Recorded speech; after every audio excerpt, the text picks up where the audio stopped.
Medieval castles at night. Sleep stories for deep rest.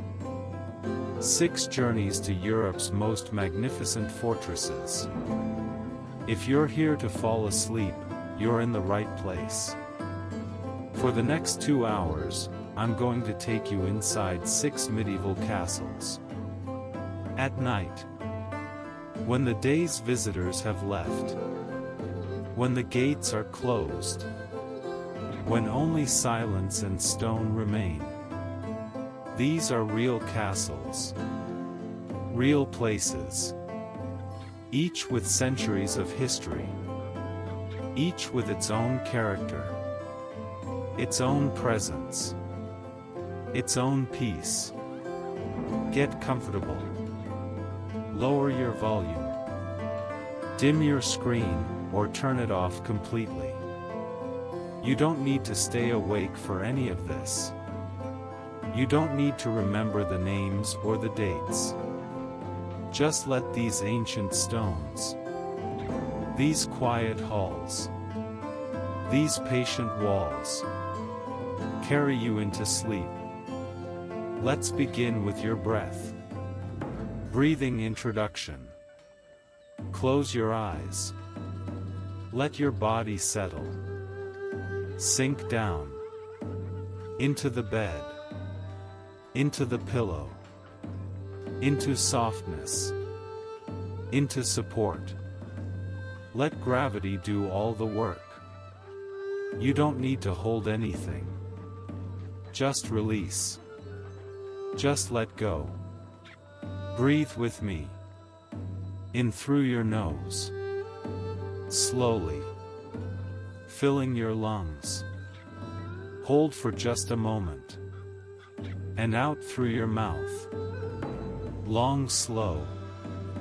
Like a sigh. Again. In. Drawing in calm. Drawing in peace. Hold. And out. Releasing the day. Releasing tension. Releasing everything that weighs on you. One more time. In. Deep and full. Hold. Noticing the stillness. And out. Surrendering. Completely. To this moment. To this journey. To rest. Good. Let your breathing return to its natural rhythm now. Easy. Gentle. Like the patient breath of centuries. Like stone that has stood for 1,000 years. Unhurried. Eternal. Still. Tonight we visit 6 castles. 6 fortresses. 6 places where medieval Europe built, defended, lived, ruled. Each castle has a different story, a different style, a different feeling, but all share one thing. At night, when the crowds are gone, when the lights are low, they are peaceful, contemplative, perfect for rest. You don't need to stay awake. Don't need to see everything. Don't need to remember. Just let the stones, the walls, the quiet halls hold you, as they have held so many, for so many centuries. Our first castle waits in Bavaria, Germany, high on a mountainside, rising from forest and mist. Neuschwanstein, the fairy tale, the dream, made real. Let's go there now. Story 1: Neuschwanstein Castle. Bavaria, Germany, 19th century. You are standing in a forest. A Bavarian forest. Pine trees. Tall. Dark green. Rising on all sides. The air is cool. Fresh. Mountain air. Thin. Clean. You can smell the pine. The earth. The approaching rain. You walk up a path. Stone path. Winding. Climbing. Through the trees. Higher. Always higher. Your legs work. Your lungs work. The altitude. The slope. Making it effort. But good effort. Purposeful. Leading somewhere. And then, through the trees, you see it. White towers. Rising. Impossibly tall. Impossibly white. Against the darkening sky. Neuschwanstein. The castle of the Swan Knight. Built by Mad King Ludwig. In the 19th century. Not medieval. But medieval in spirit. In dream. In fairy tale. The trees open. The castle reveals itself. Fully. Completely. And it takes your breath. Not from the climb. From the beauty. The absurdity. The sheer romantic excess of it. Towers. Turrets. Balconies. Windows. All white stone. All perfect. All exactly as a castle should be. In stories. In dreams. In imagination. You cross the courtyard. Empty now. The last tour finished hours ago. The gates closed. You are alone. Or almost alone. A night guard somewhere. But not here. Not now. Just you. And the castle. And the night. You enter. Through massive wooden doors. Iron hinges. Medieval style. Everything medieval style. Even though built in 1880s. Ludwig wanted medieval. Wanted Camelot. Wanted the world of knights and romance. Of Wagner's operas. Of German legend. So he built it. Spent a fortune. Bankrupted himself. Died mysteriously. Before it was finished. But he built it. Inside. The entrance hall. Stone. Vaulted ceiling. Arches. Everything Gothic. Or Neo-Gothic. Authentic looking. Carefully crafted. Every detail considered. Researched. Designed to transport. To create atmosphere. To make real. What was only story. You climb stairs. Stone stairs. Worn smooth. Though not by centuries. By decades. By millions of tourists. Since it opened. Since it became the most photographed building in Germany. Since Disney used it as model for Sleeping Beauty Castle. Since it became the fairy tale everyone recognizes. You reach the throne room. And stop. Just stop. Because it is overwhelming. Enormous. 2 stories tall. Gold everywhere. Mosaics. Murals. A throne platform. But no throne. Ludwig died before it was installed. The platform stands empty, waiting, forever waiting, for a king who will never come. The murals show medieval scenes, knights, saints, kings, all idealized, all perfect, all as Ludwig imagined the Middle Ages to be, not the real Middle Ages of dirt, disease, brutality, but the romantic Middle Ages of chivalry, honor, noble deeds, the Middle Ages that never existed, except here, in paint, in gold, in Ludwig's mind. You move through more rooms.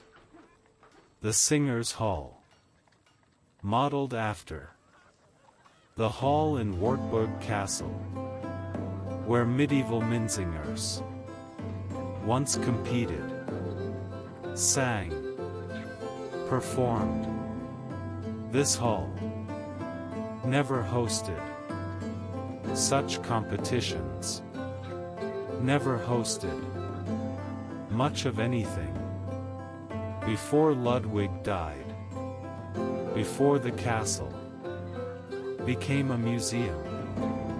But it was built for that dream, that vision, that lost world. Windows everywhere, tall windows, looking out, over mountains, over forests, over the valley below, where Ludwig's childhood castle, Hohenschwangau, sits. Yellow, older, more practical, less dreamy, but visible, always visible. From these windows, Ludwig could look down at where he came from, look up at what he built, the reality and the dream. The night outside is complete now. Dark. The mountains are shapes, shadows, darker than the sky. The forest is black, solid, impenetrable. But lights in the valley, villages, towns, modern life going on, unaware of the castle above, in darkness, in silence, in its romantic isolation. You find the king's bedroom, Ludwig's bedroom, small, surprisingly small, for such a castle, but elaborate, so elaborate.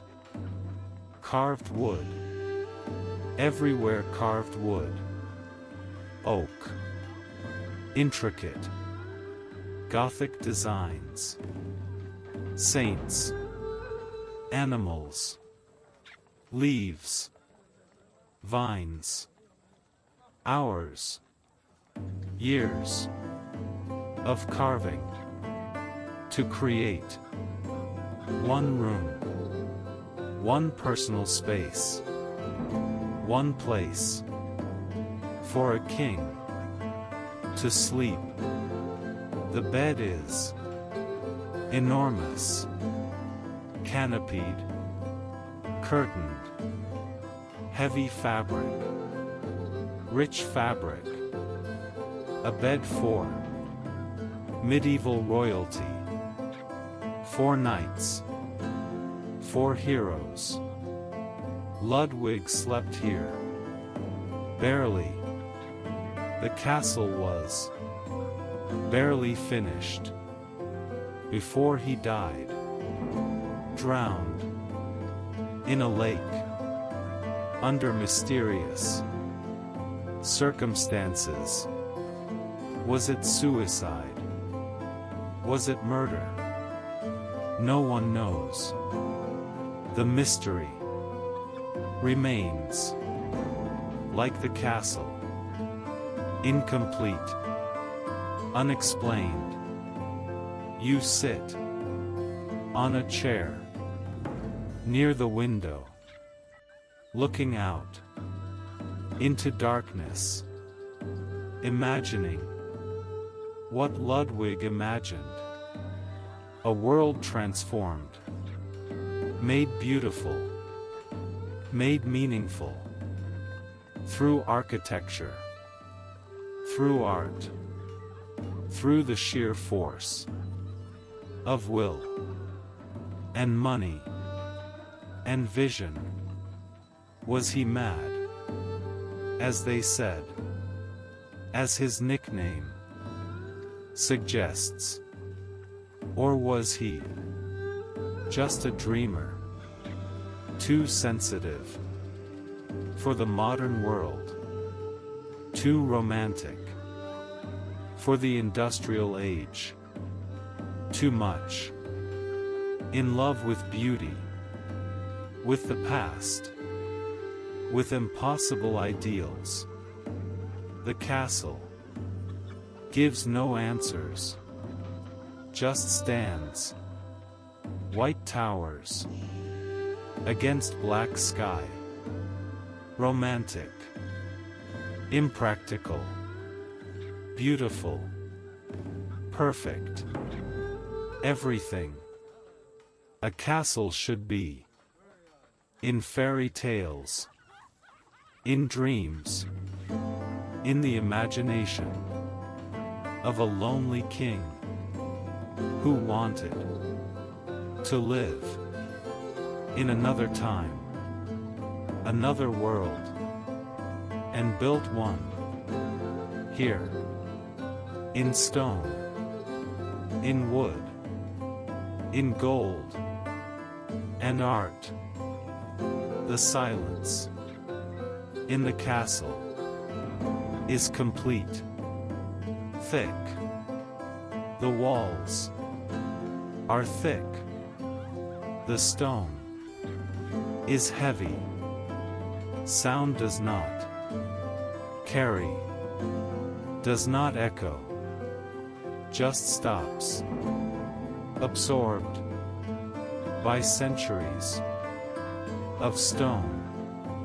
Even though these centuries are imagined, projected, desired, not real, but still, the stone is heavy, the silence is deep.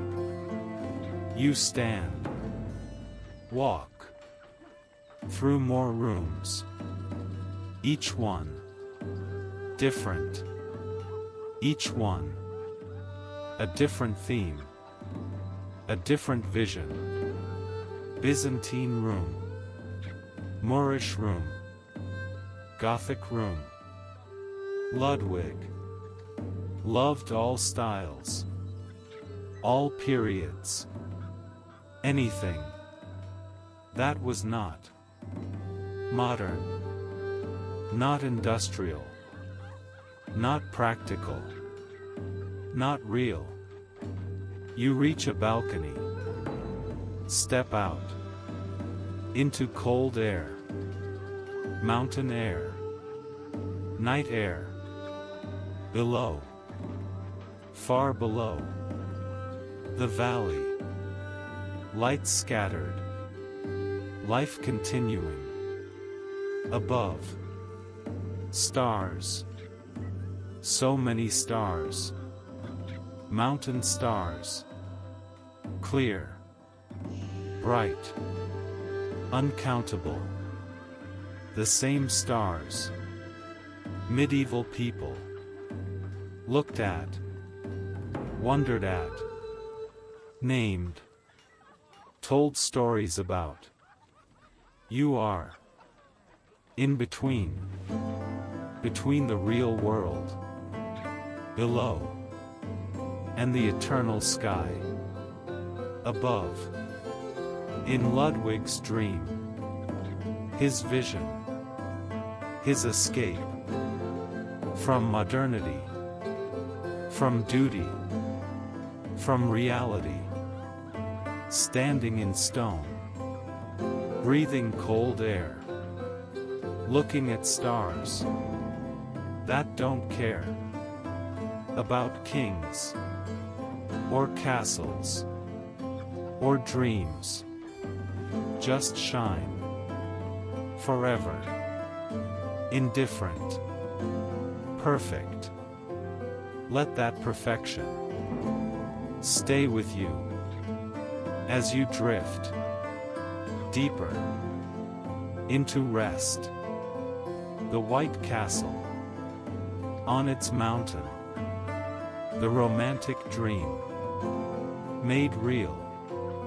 The fairy tale that stands, still stands, will stand for centuries, outlasting its builder, his dreams, his madness, his beauty. Sleep now, in stone halls, in carved wood, in Gothic arches, in the dream that became real, that remains real, that welcomes you to rest in its romantic, impractical, perfect peace. The castle holds you gently, completely, as it has held so many dreams, so many visitors, so many who came, looked, wondered, and left, changed, touched by beauty, by vision, by one man's refusal to accept the ordinary world. Rest. The towers stand. The stones endure. The dream continues. All is well. All is beautiful. All is exactly as it should be. Story 2, Edinburgh Castle. Scotland, United Kingdom, medieval to present. You are in Scotland. Edinburgh. The capital. The heart of Scottish history. Of Scottish pride. Of centuries. Of struggle and survival. The city rises in layers. Old town, new town, ancient and less ancient, but above it all, on volcanic rock, a castle. The castle, Edinburgh Castle, watching, guarding, dominating, for over 1,000 years. It is evening, late evening. The last visitors have left the gates. are closed. But you are inside, staying, permitted to experience the castle at night, in quiet, in darkness, as it was for centuries, before tourists, before museums, when it was still a fortress, a palace, a prison, all three at once. You stand in the courtyard, the main courtyard, surrounded by stone buildings, military buildings, barracks, armories, storerooms, all stone, all gray, Scottish stone, hard, durable, built to last, built to withstand siege, weather, time, and they have, century after century, still standing, still strong. The wind blows, always blows, up here, on the rock, above the city. The wind is constant, cold, bringing sea air from the Firth of Forth, miles away, but you smell it, salt, cold, Scotland, in every breath. The sky is still light, barely summer in Scotland means long twilights. The sun sets late, rises early. Darkness is brief, incomplete, just a deep blue-gray, never black. This time of year, you walk to the battlements, stone walls, thick walls, with crenellations, the gaps where archers once stood, where cannons once fired. Mons Meg, the great siege gun, sits nearby, massive, silent, has not fired in centuries, but still impressive, still threatening, even in stillness. You look out over the city. Edinburgh spreads below. Streets, buildings, the famous Royal Mile, leading from the castle to Holyrood Palace. A mile of history, a mile of Scottish identity. Lights beginning to come on. Street lights, window lights. The city waking to its evening, to its nightlife. But up here, different, removed, above, looking down on the living city from the ancient stone. You turn, enter St. Margaret's Chapel, The oldest building in Edinburgh. Built 12th century. Small. So small. Barely a room. Stone. Romanesque. Simple. Pure.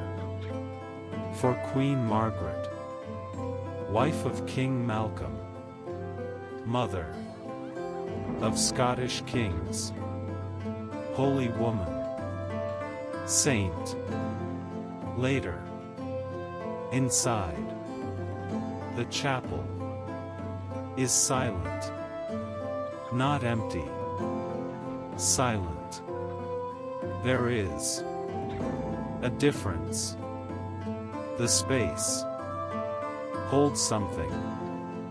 Presence, history, faith, whatever you want to call it. But something is here, has been here for 900 years. The stained glass is new, replaced many times over centuries, but the window openings are original. Norman arches, rounded, solid.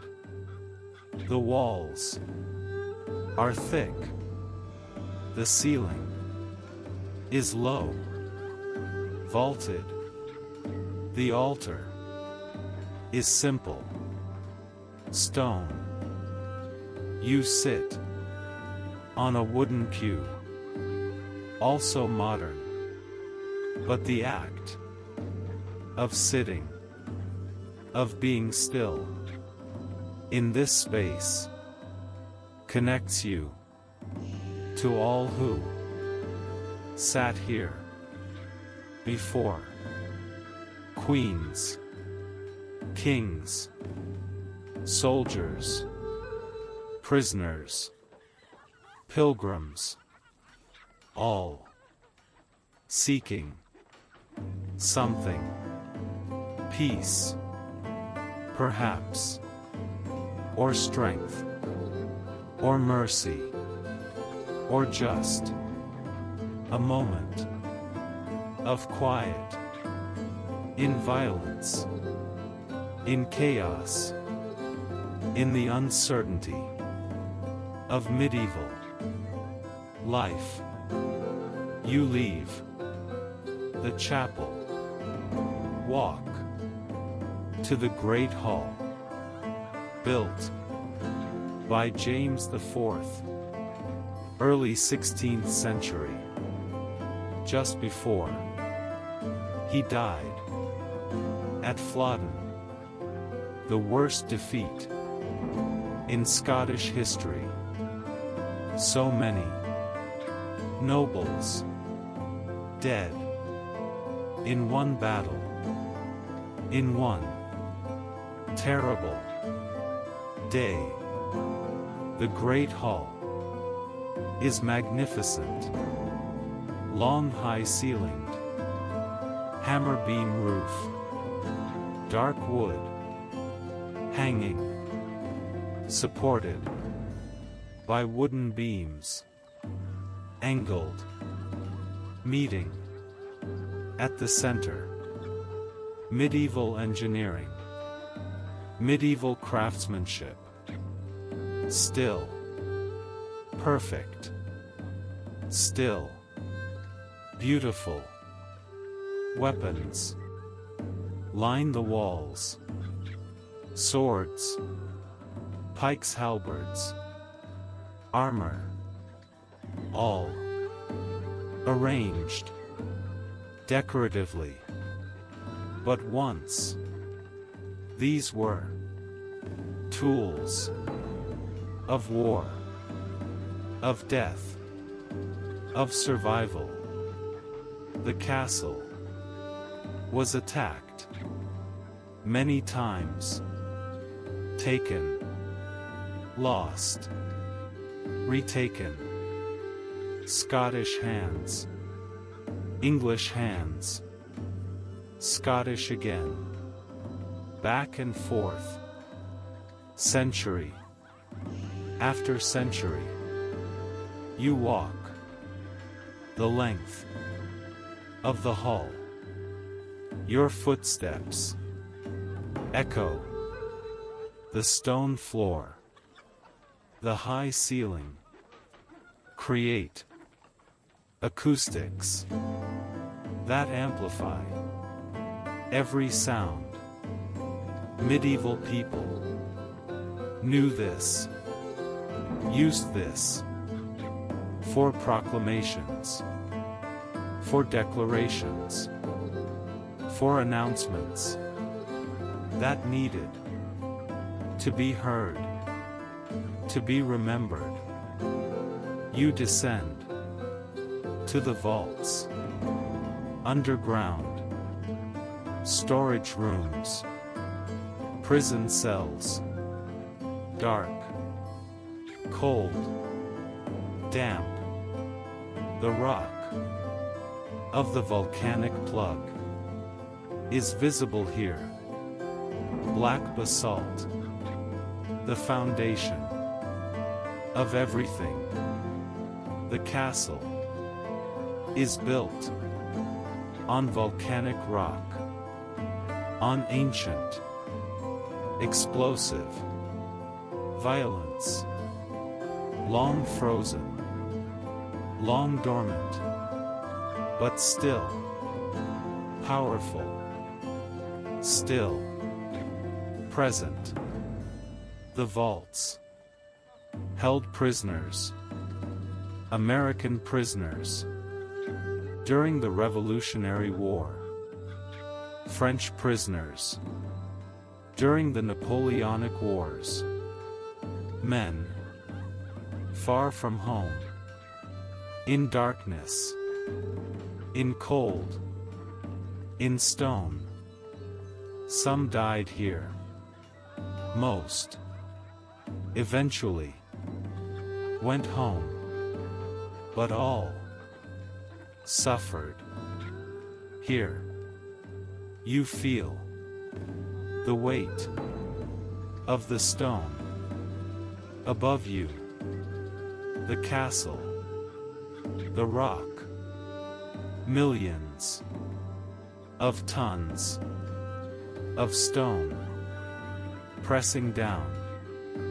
It should feel oppressive, but instead feels grounding, solid, real. This is Scotland. Stone, endurance, survival against all odds. You return to the surface, to air, to sky. The twilight has deepened. The city below is fully lit now, modern, bright, but the castle is dark. Just a few security lights, minimal, discreet, allowing the stone to remain in shadow, in its natural state.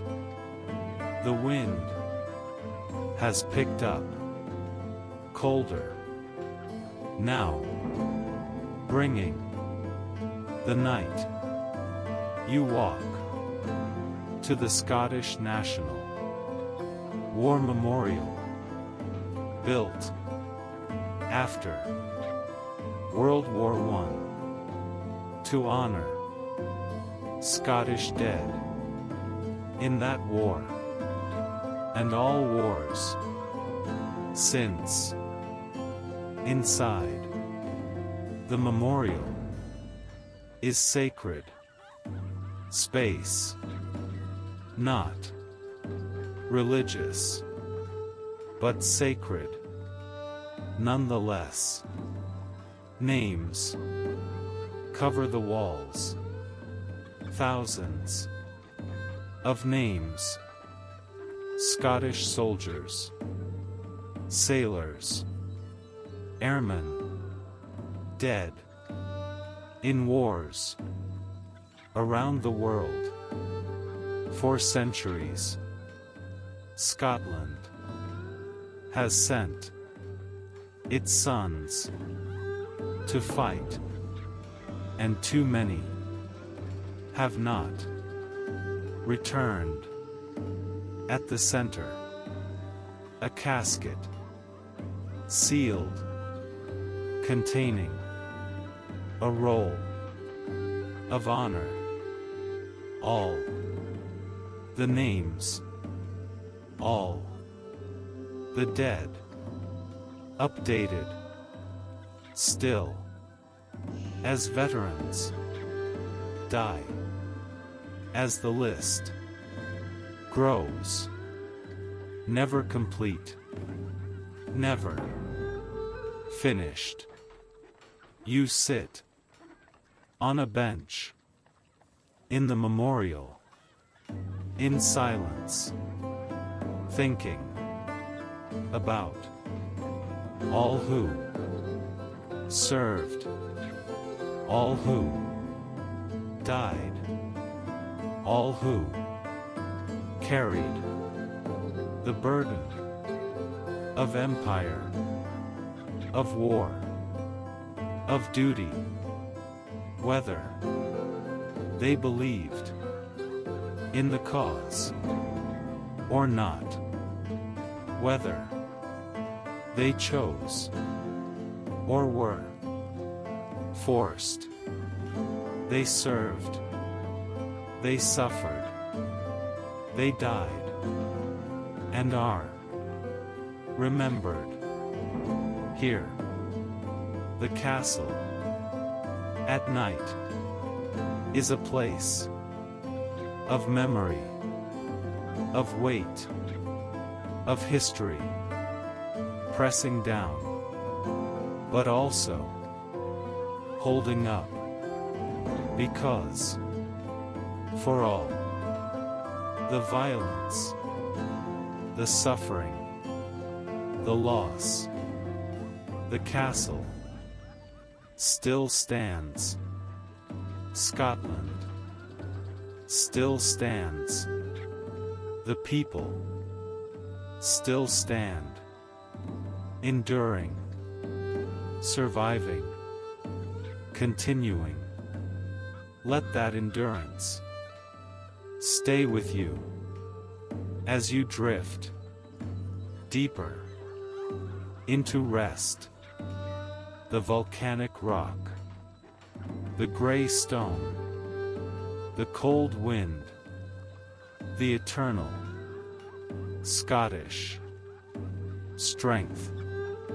Sleep now in the castle, on the rock, above the city, where centuries of kings and queens and soldiers and prisoners all found rest.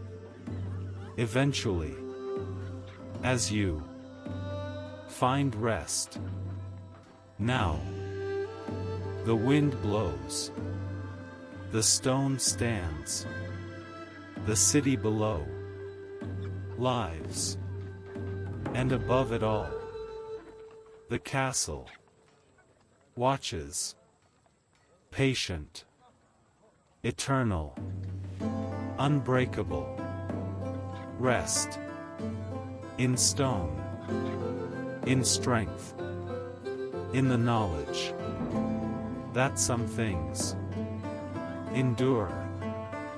All is well, all is strong, all is exactly as it should be.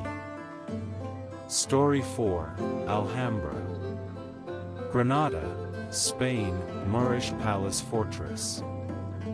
You are in the south of Spain, Andalusia, where Africa and Europe meet, where Christian and Muslim cultures intertwined for centuries, where the last Islamic kingdom in Western Europe held on until 1492. Just barely. Just long enough to create something magnificent. The Alhambra. The Red Fortress. Alcalá Alhambra. Rising above Granada. On a hill. Overlooking the city. The mountains. The rivers. Everything. It is evening. The sun setting behind the Sierra Nevada mountains. The light turning everything golden. Then amber. Then red. The fortress walls, made of red clay, glow. Deep red. Like fire. Like blood. Like the sunset itself. You climb through the old town. Narrow streets. White buildings. Moorish architecture still evident. In archways. In patterns. In the way. Streets curve. Never straight. Always. Mysterious. Always. Revealing. Slowly. You reach the main gate. Enter into another world. Into the world of the Nasrid dynasty. The last Muslim rulers of Spain. Who built this? Who lived here? Who ruled here? Until Ferdinand and Isabella conquered them. Ended Islamic Spain forever. But tonight, you are not in Christian Spain. You are in Moorish Spain. In the palace, as it was, in its glory, in its purpose. You enter the court of the myrtles, a long, rectangular pool, reflecting the buildings, the sky, the light. Myrtle hedges line the sides, giving their name, their scent, to the courtyard. The water is perfectly still, a mirror showing the tower of Comares at the far end. Tall, imposing, but beautiful, proportioned, perfect. You walk along the pool, your feet on marble, cool, smooth, elegant. Everything here is elegant, refined. The Nasrids knew they were the last. They poured everything into this, their final statement, their legacy. You enter the hall of the ambassadors. Inside the tower, the throne room, where sultans received important visitors, made decisions, displayed power. The room is square. Perfectly square. The walls are covered, floor to ceiling, in geometric patterns. Islamic art. No images of people, of animals, just patterns. Mathematics made visible. Divine proportion. Sacred geometry. Tile work in blue, green, gold, white, intricate, beyond belief.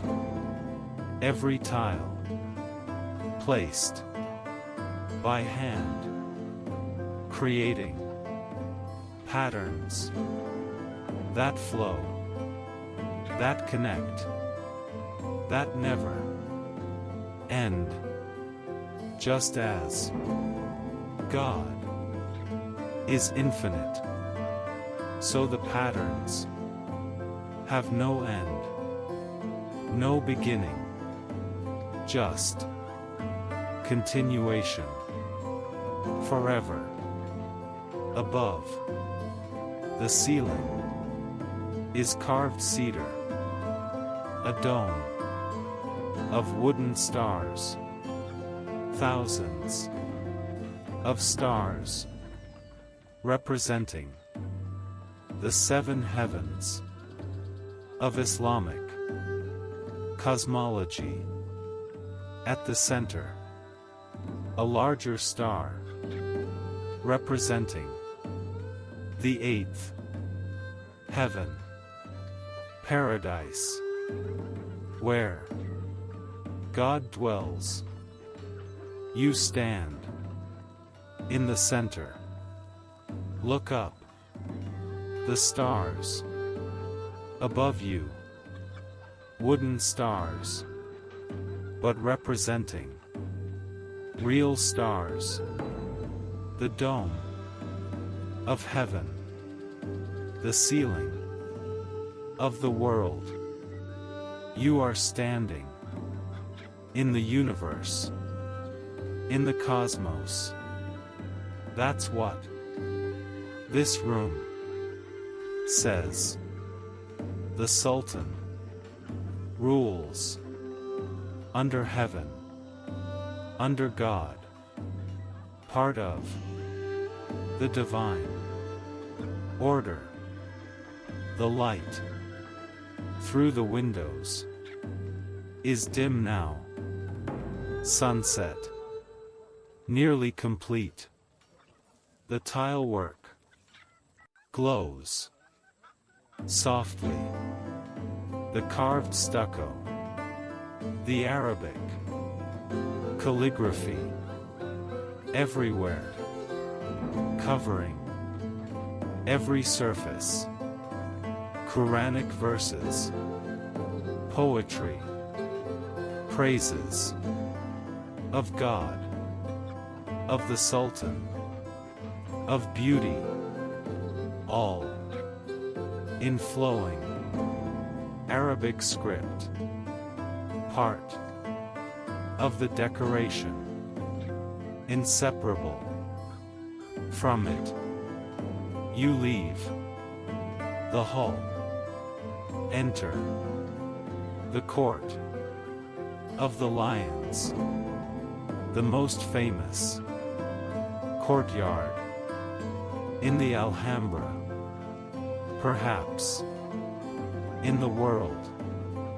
At the center, a fountain supported by 12 stone lions. Water flows from their mouths into channels that divide the courtyard into 4 parts, representing the 4 rivers of paradise. Eden, made visible, made, walkable, made, real, columns, surround, the courtyard, 124 columns, slender, elegant, marble, supporting, decorated, arches, pointed, horseshoe-shaped, the classic, Islamic, arch, the columns, seem too thin, too delicate, to support anything, but they do, have done, for 6 centuries, engineering and faith combined. You walk through the hall of the Abencerrages, where legend says the Sultan massacred a rival family, their blood staining the fountain red, the stain still visible, or so the story goes. History and legend mixed, inseparable, like everything. Here you move to the hall of the kings. The ceiling here is painted, unusual for Islamic art, showing people, figures, maybe the Nasrid kings, maybe stories. No one is certain. The Christians later may have added them or altered them. The truth lost to time.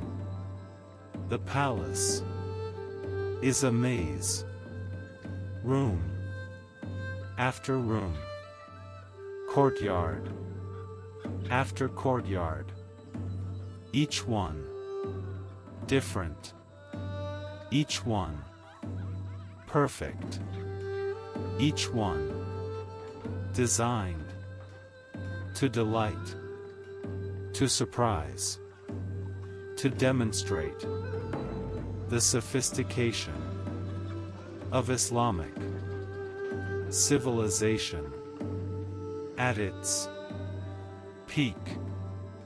You find a window looking out over Granada. The city spreads below, white buildings climbing the hills, the cathedral, massive, built by the conquerors on the site of the great mosque, to assert Christian dominance, to erase the Muslim past. But the Alhambra could not be erased. Even the Catholic monarchs saw its beauty, preserved it, used it as palace, as they should have, destroyed it as they destroyed mosques elsewhere. But this was too beautiful, even for conquerors to destroy. The night is complete. Now, the city lights glow. The Alhambra is lit carefully, subtly. Golden light on red walls, making it seem like a jewel set in darkness. You return to the court of the myrtles. The pool now reflects the night sky, stars above and in the water, heaven and earth meeting in water, in reflection, in the eternal dance between the real and the reflected. You sit on the marble edge, listen to the fountains, the water constant, flowing as it has flowed for centuries, brought by aqueduct from the mountains, precious, life-giving, made into art, into sound, into peace. The Alhambra at night is paradise, imagined, made real, made tangible. The Nasrids knew this life was brief, the next eternal.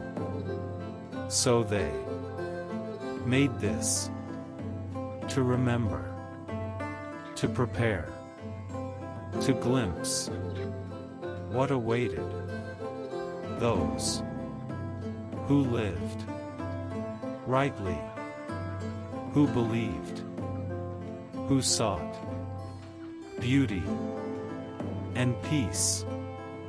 Let that peace stay with you as you drift into deepest rest. The red walls, the flowing water, the geometric patterns leading the eye, the mind, the soul toward infinity, toward God, toward paradise.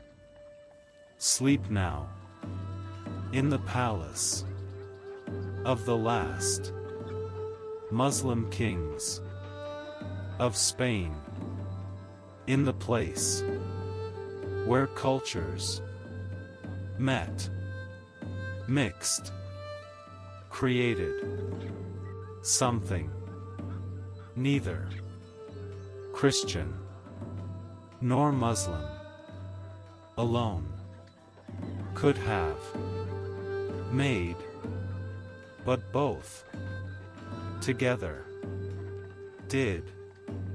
The fountains flow, the stars shine, the palace dreams of its former glory, and in its dreaming becomes real again, perfect again, eternal rest in beauty, in water, in the promise of paradise. All is well. All is flowing. All is exactly as it should be. Story 5, Bran Castle. Transylvania, Romania, Gothic fortress. You are in Transylvania, Romania, the heart of vampire legend, of Dracula, of Gothic mystery, of forests, mountains, castles, on cliffs. Bran Castle perches on a rock above a narrow pass between mountains. The pass has always been important, strategic, connecting regions, requiring protection, control. It is twilight in Transylvania. The mountains around you are dark, covered in forest, dense forest, pine, beech, oak, ancient trees. The mist rises from the valley, creeping up the slopes toward the castle. The castle itself is not large, not grand, like others you have seen, but distinctive, Gothic, pointed towers, red tile roofs, white walls, perched impossibly on its rock, looking like it grew there naturally, part of the mountain. You climb the path, steep, winding, cut into rock, steps worn by centuries of feet, soldiers, merchants, travelers, all passing through the gorge, all paying tribute, taxes, to pass. The castle controlled the pass, made money from it. You reach the entrance, a narrow doorway in thick stone walls. You enter into a courtyard, small, enclosed, surrounded by buildings on all sides. Stairs lead everywhere, up, down, around. The castle is vertical, built on different levels, following the rock beneath. The connection to Dracula is tenuous at best. Vlad the Impaler, the historical inspiration for Dracula, may have passed through once, maybe, probably not, but the association stuck, because the castle looks like Dracula's castle should look: Gothic, remote, mysterious, on a cliff in Transylvania. Perfect. But tonight, you are not thinking of vampires, of fiction, of Bram Stoker. You are in the real castle, the real history, the real stone. You climb wooden stairs inside the castle. The wood is old, dark, creaking under your weight. The walls are thick. The rooms are small. This was a functional fortress, not a palace. You reach a room with a fireplace, large stone fireplace, blackened by centuries of fires. You imagine winter here in the mountains, the cold biting deep, the fire necessary, essential for survival. Furniture in the castle is period or period style, heavy, wooden, carved, Romanian craft, beautiful but practical, made for use, not display. You climb higher to the towers. The stairs are narrow, spiral, stone, worn, smooth by hands gripping the wall for balance. Centuries of hands, all leaving their mark in the polish of the stone. At the top, a window, arrow slit, narrow for defense.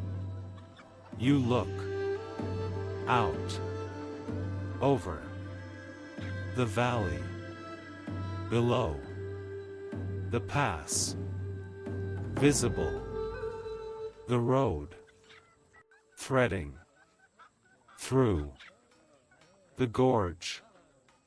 Any army approaching would be seen from here long before arrival. The forest stretches away to the mountains, dark, mysterious, easy to imagine. Wolves, bears, wildcats, all the creatures that haunt Transylvanian forests, in stories and in reality. The mist is thicker now, filling the valley, making the castle seem like an island floating in cloud, disconnected from the world, removed to its own place, its own time. You descend to the Queen's bedroom. Queen Marie of Romania loved this castle, used it as summer residence. In the 1920s, 30s, she decorated it with Romanian folk art, textiles, ceramics, woodwork, celebrating Romanian culture, identity. The bedroom is beautiful, intimate. A canopy, bed, carved wood, colorful fabrics, hand-woven, traditional patterns. The Queen brought warmth to the cold stone, made it a home, not just a fortress. You sit on a chest, looking around the room, imagining the Queen here, reading, writing, looking out at the mountains. She loved this place, this wild, beautiful, remote place, away from the politics, the pressures of Bucharest. Here, she could be herself. You walk through more rooms, each one different, each one showing different periods, different owners, different purposes. The castle has been many things to many people.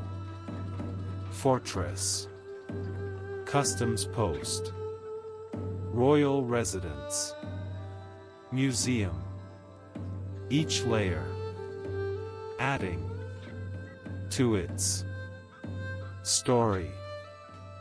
You find the secret passage, narrow tunnel, cut through rock, connecting different parts of the castle for escape, or surprise, or simply movement without being seen.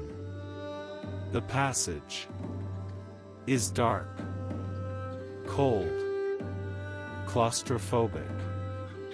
You do not stay long. Night is complete. Now, the castle is lit from within. Warm light from windows, creating patterns on the white walls, making the castle glow against the dark mountains, the dark forest. You return to the courtyard. Look up at the towers, at the windows, at the ramparts. The castle looks medieval, looks Gothic, looks like something from a story. And in a way, it is. Its fame comes not from what it was, but from what it represents. In imagination, in fear, in fascination, with the dark, the mysterious, the undead, but the real castle is more interesting than fiction. Real people lived here, defended here, died here, loved here, made lives in this remote, beautiful, harsh place. Let that reality stay with you as you drift into sleep. The castle on the rock, the mist rising, the forest dark around it, the mountains protecting it, the centuries accumulating in its stones. Sleep now in Transylvania, in the castle that inspired legends, but stands real, solid, stone, on rock, in mountains, in mist.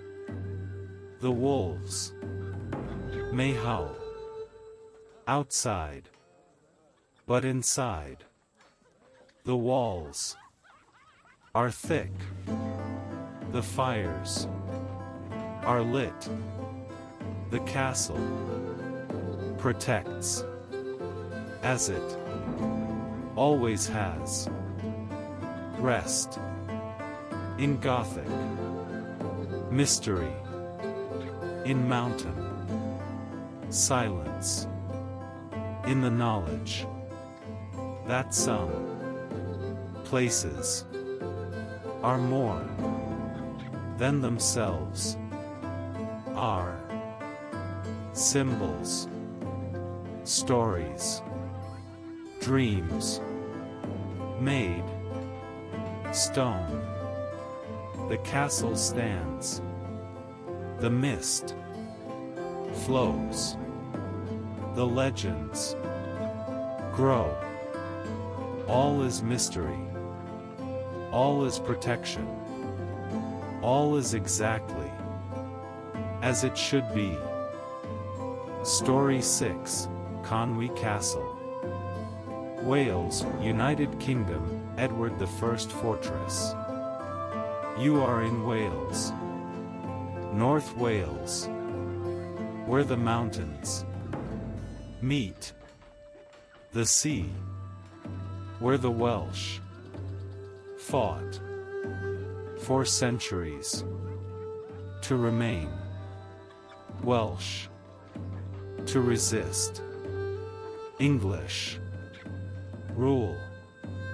Conwy Castle sits at the mouth of the river Conwy, where it meets the sea, controlling the river The harbor.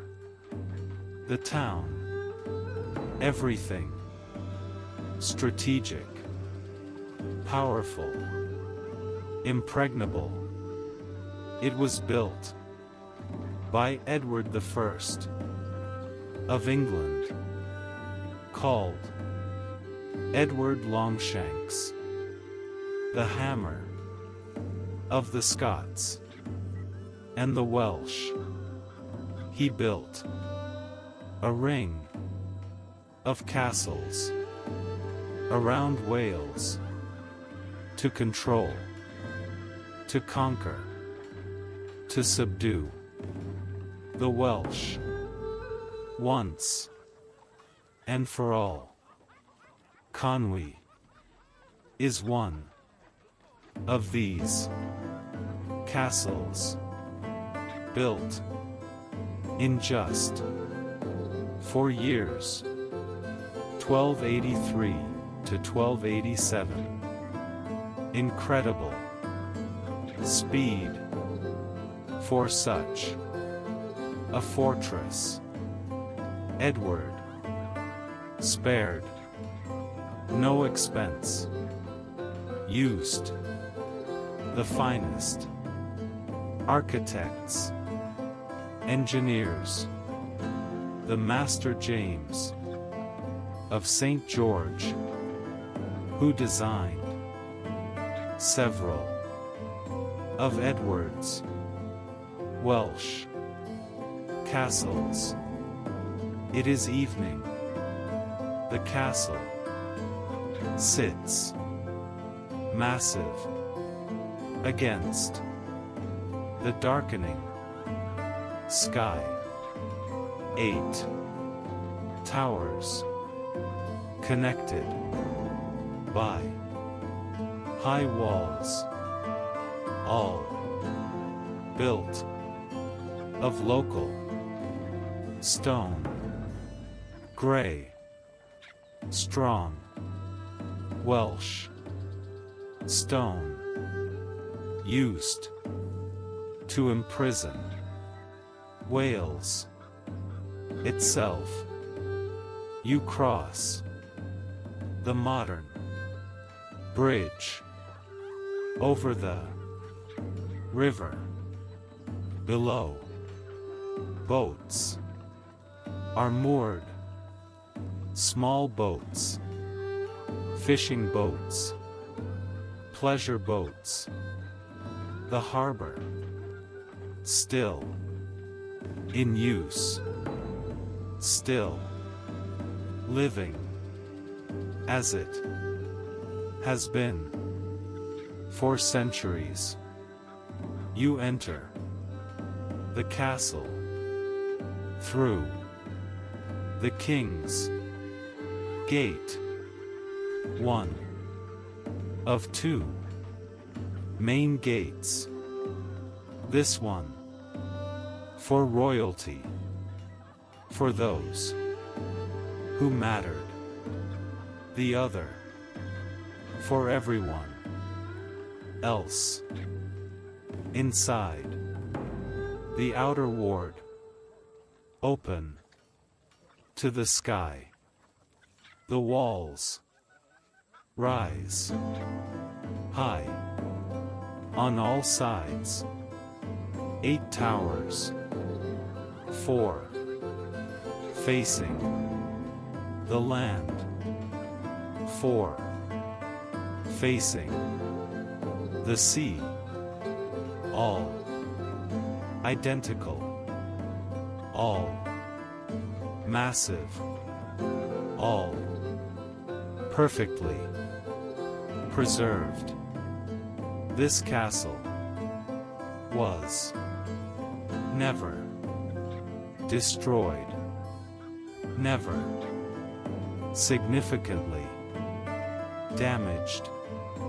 It survived because it was too strong, and because after Edward's conquest, the Welsh mostly gave up armed resistance, became part of the kingdom.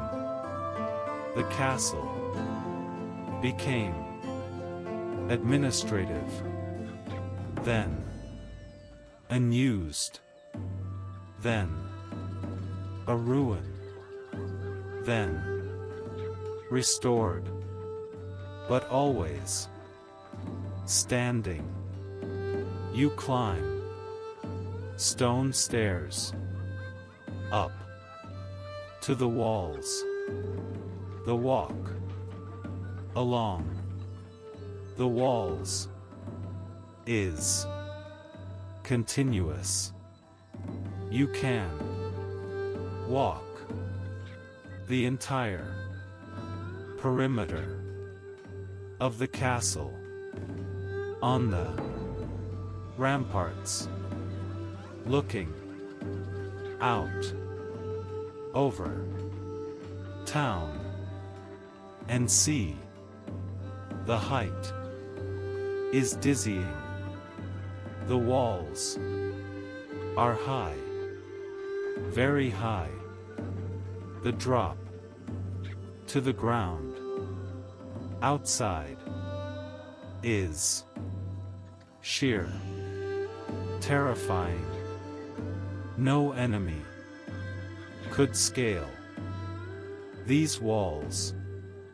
No ladder long enough, no siege tower tall enough.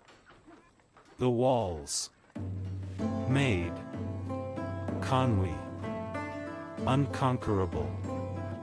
You walk the ramparts slowly, looking out. The town of Conwy spreads below, surrounded by town walls, also built by Edward, also perfectly preserved. The entire town was fortified. Not just the castle, creating an English stronghold in Welsh territory. The sea is visible. The Irish Sea, gray in evening light. Whitecaps visible on the waves. The wind off the sea is cold, constant, pushing at you, reminding you of where you are, on the edge of Wales, on the edge of the sea, in a fortress built for war. You enter a tower. Inside, stairs spiral up and down, multiple levels, rooms on each level, for soldiers, for storage, for defense. The towers are self-contained units, could be defended, even if the rest of the castle fell. You climb to the top of the tallest tower. The view is complete. All around, 360 degrees of vision. The mountains of Snowdonia visible. To the south, the sea. To the north, the river, winding. Inland, the town. Below, everything. Visible, everything. Controlled. This is what Edward wanted. Total visibility, total control, total domination. And he achieved it. The castle gave him what he sought. The Welsh resisted, but could not win against this stone, this power, this determination. You descend, enter the inner ward, where the royal apartments were, the great hall, where Edward stayed when he visited, which was rarely. The castle was built for control, not for comfort. The hall is roofless now. The timber roof, long rotted away, but the stone remains. The walls stand, the windows empty of glass, but still framing the sky, the mountains, the sea. You imagine the hall filled with people, with nobles, with soldiers, with servants. The fire blazing in the hearth, banners hanging from walls. The king seated on a throne, receiving homage from defeated Welsh princes, forced to submit, to acknowledge English supremacy. The humiliation must have been terrible for the Welsh to bow to the English king in a castle built on Welsh land, with Welsh stone, using Welsh labor, their own hands, building their own prison. But they did, and the castle stood as a symbol of conquest, of subjugation, of English power in Wales.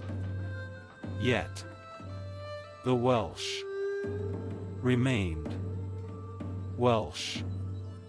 The language survived.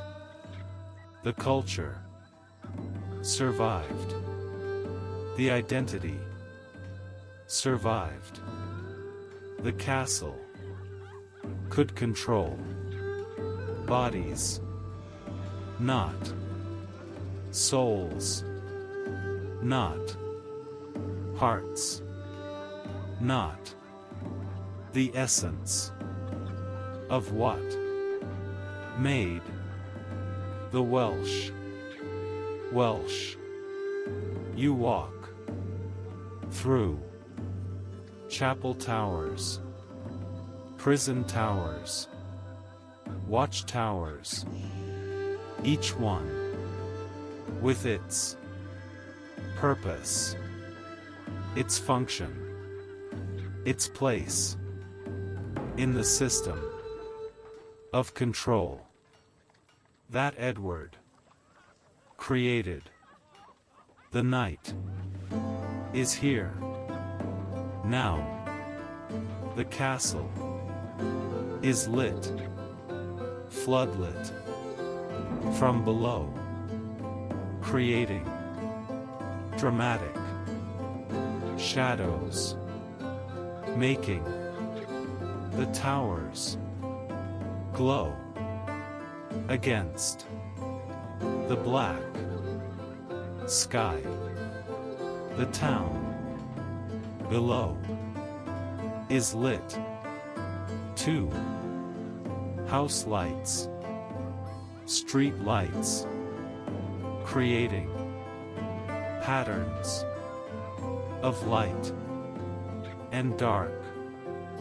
But the castle dominates, still dominates the view, the town, the river, even in peace, even in tourism. The castle says power, control, conquest.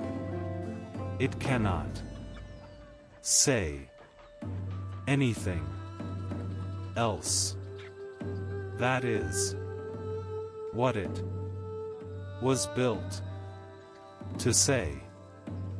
You find a quiet corner on the ramparts, sit on cold stone, look out over the dark water of the river, listen to the wind, the water, the distant sounds of the town below. Conwy Castle is beautiful, perfectly preserved, a masterpiece of medieval military architecture, but also a reminder of violence, of conquest, of the cost of empires, of the pain of the defeated. The Welsh look at this castle with mixed feelings, pride in its beauty, resentment of its purpose, a monument to their defeat, but also to their survival. Because despite the castle, despite the conquest, despite everything, Wales remains Welsh. Let that complexity stay with you as you drift into sleep. The castle, beautiful and terrible, both at once. The stones, honest about what they were built for. what they represent. Sleep now in the fortress that conquered Wales, in the walls that could not conquer the spirit of the Welsh, in the space where power and resistance both exist, both endure. The towers stand, the walls hold, the sea flows on, and Wales remains Welsh, despite everything. Rest in stone, in conquest, in survival, in the knowledge that what matters most cannot be conquered, cannot be controlled. Only the body yields, the spirit never. The castle watches, the town sleeps, the river flows. All is history, all is memory, all is exactly as it should be. And so, our journey through medieval castles ends. 6 castles, 6 countries, 6 centuries of history, all connected by stone, by purpose, by the human need for protection, for power, for beauty. We stood in Neuschwanstein, the fairy tale made real, the dream of a lonely king who built his fantasy in stone and left us something beautiful, impractical, perfect.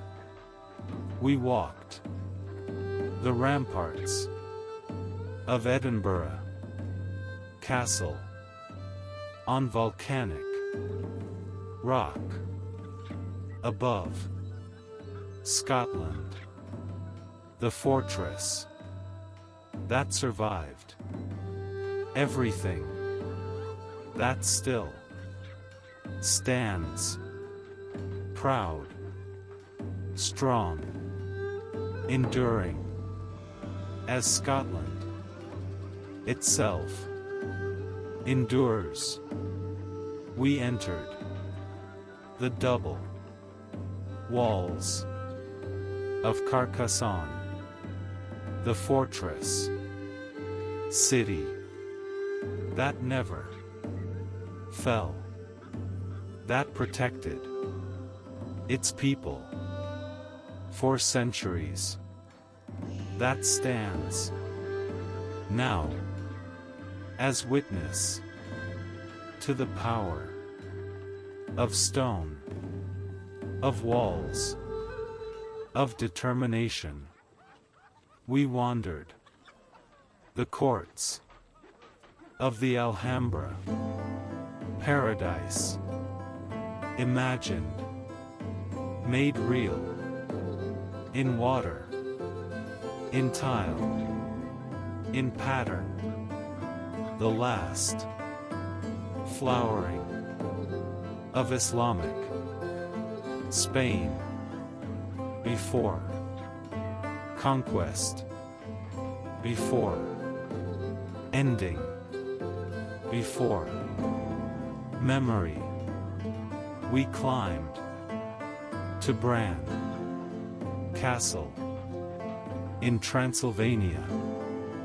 On its rock, in its mist, the castle of legends, of vampires, but more importantly, of real people, real lives, real history, larger than fiction. And we stood on the walls of Conwy Edward's fortress, built to conquer Wales, to control, to dominate, beautiful and terrible, a monument to power and to the spirit. That power cannot quite conquer.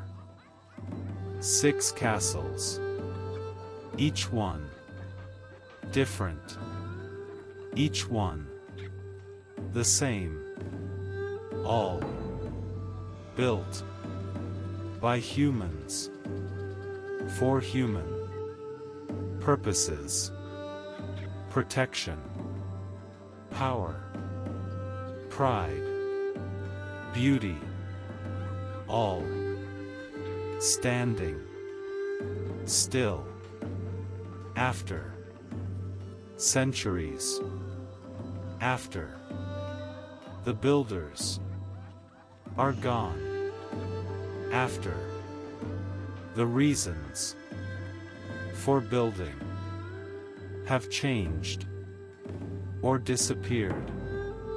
The castles remain as witnesses to what was, to what we were, to what we valued, to what we feared, and what we hoped for. They are not just stones.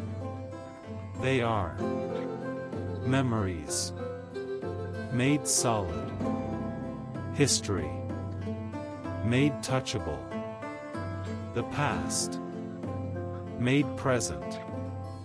They connect us to all who came before, who also looked at these walls, these towers, these halls, and felt something: wonder, fear, pride, belonging. Tonight, you have walked with them, the builders, the defenders, the conquerors, the conquered, the kings, the soldiers, the visitors, across 8 centuries, 6 countries, countless lives, all connected by stone, by these places that endure.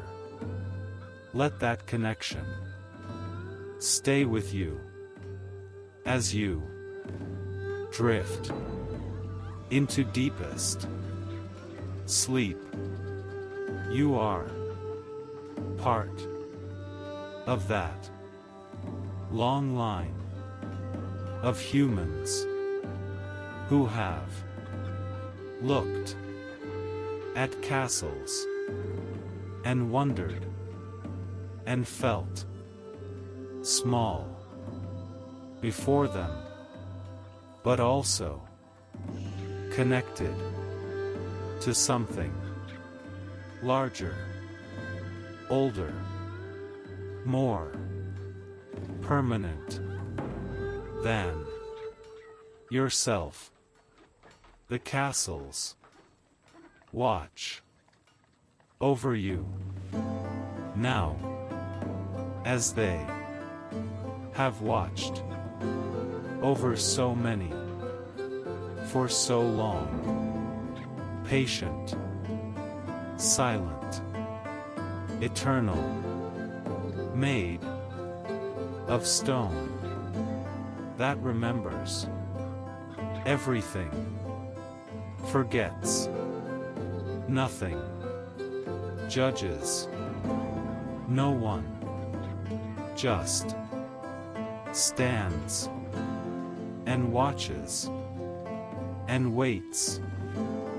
Sleep well under stone towers, behind thick walls, in halls where centuries have walked, where history lives, where the past and present meet in silence, in darkness, in peace. The castles are yours.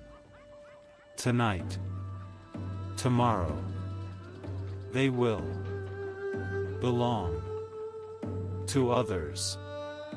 But tonight, they hold you, protect you, give you their peace, their strength, their eternal, patient presence. Rest now, medieval traveler, stone watcher, castle dreamer. The fortress walls surround you. The towers stand guard. The gates are closed. You are safe within. All is stone. All is strength. All is exactly as it should be. Good night. Under medieval stars, behind medieval walls, in the company of centuries of history, of human ambition and art and endurance. Sleep. The castles watch forever.